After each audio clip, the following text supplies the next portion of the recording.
Gospod Alen Kobilica, pozdravljeni na Gospodarski zbornici Slovenije. Najlepša hvala za vabilo. Najprej morda kakšna beseda o vaših športnih aktivnostih. Pred kratkim ste zabeležili eno veliko zmago. Moram reči, da 1. marca sem zmagal na svetovni pokal. To je moja prva zmaga. Prejšnje leto sem končal s 4. mestom na svetovnem prvenstvu v Edmontonu. No, tokrat pa prva zmaga v svetovnem pokalu, tako da sem bil res zelo, zelo zadovoljen. Kaj pa naprej, kaj načrtujete? Ja, nekako smo si zadali cilj, da na vse tekme, ki gremo letos, se ne vrnemo, če ni medalje. To je ena taka kar smela varianta, ampak tako smo si zastavili, bomo videli, kaj bo. Boste šli na paraolimpijske igre? Če bo naša skupina sprejeta na paraolimpijske igre, potem zagotovo ja. Je pa v tem trenutku še to zelo vprašljivo. Namreč samo 3 skupine bojo spustili na paraolimpijske igre. Smo že zagotovljeni za naslednje v Tokiu, ampak za te je pa predolga zgodba, mogoče da bi zdajle razlagal, ampak enostavno se še odločajo, tako da s 1. julijem se bo že vse vedelo, zato ker 1. julija se začnejo zbirati točke za paraolimpijske igre. Se pravi, če ne prej v Tokiu, bomo držali pesti za vas. Ja, Tokio zagotovo, če bom je še v športu. Jaz verjamem, da boste, ker ste tudi ustanovitelj centra z enim fenomenalnim imenom Vidim cilj, ker to pravzaprav lahko velja za vsakega od nas. Ja, je nek tak slogan, ki dejansko velja za celotno našo družbo danes. Nekaj povem o samem centru, mogoče.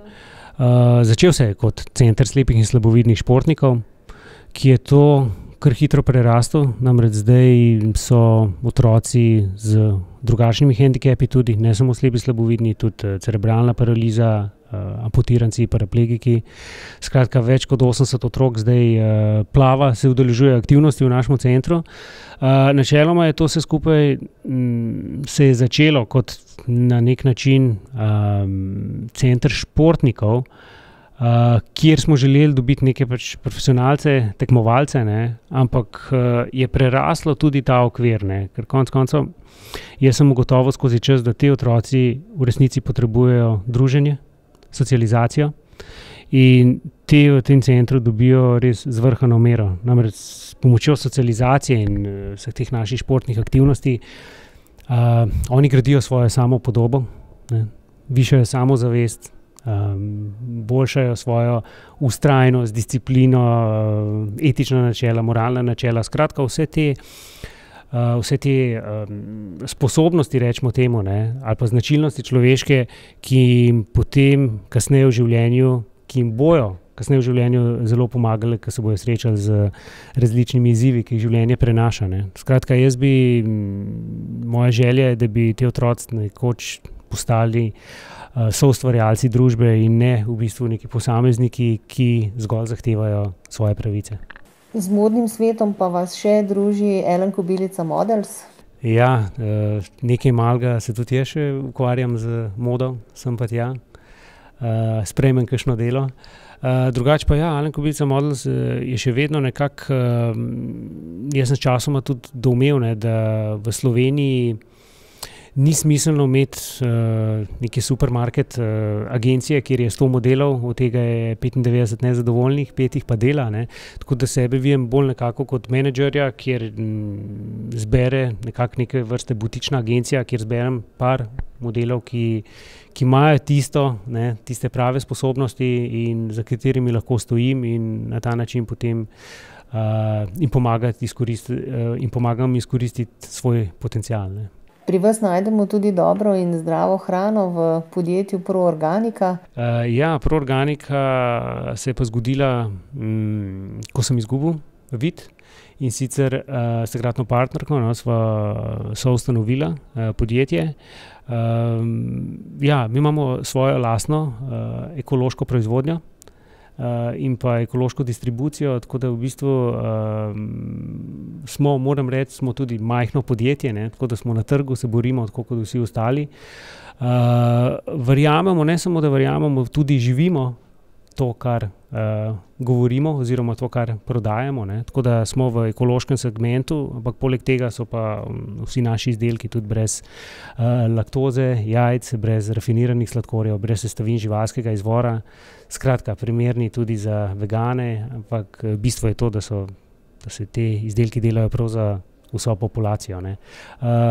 Najbolj poznani so naši sladoledi Indian Pipa, mogoče ste že probali kdaj kakšnega, še ne, pa še boste.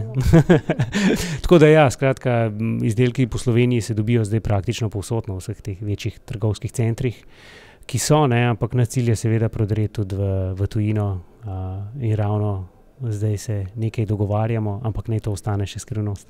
Danes na Gospodarski zbornici Slovenije gostimo mala in srednja podjetja in veliko se pogovarjamo tudi o prihodnosti Slovenije.